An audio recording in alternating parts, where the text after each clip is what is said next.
C'est Apolline Matin. Allô Marie.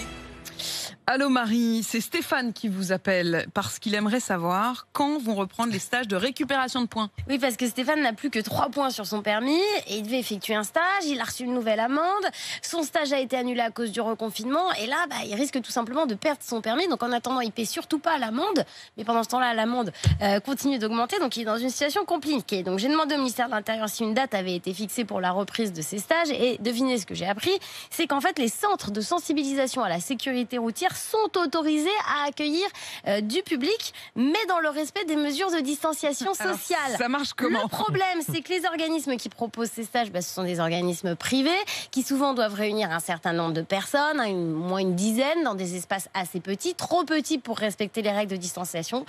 Donc en fait, les stages ne sont pas interdits, mais la plupart ont été annulés parce que justement, ce n'est pas possible de respecter. Ils n'ont pas les moyens de respecter le protocole. Stéphane est quand même loin d'être un cas isolé, on imagine. 300 000 personnes effectuent chaque année un stage de récupération de points. Pendant le premier confinement, les conducteurs avaient pu bénéficier d'un délai, d'un report pour effectuer leur stage. Le problème, c'est que cette fois, comme il n'y a pas d'interdiction, il n'y a pas non plus de report, mais il y a quand même beaucoup de stages qui sont annulés. Donc beaucoup de conducteurs qui ont peur de ne pas pouvoir garder leur permis. La bonne nouvelle, Stéphane, c'est que quand même, il y a des centres qui continuent de proposer des stages. Donc passez des coups de fil un peu partout autour de chez vous.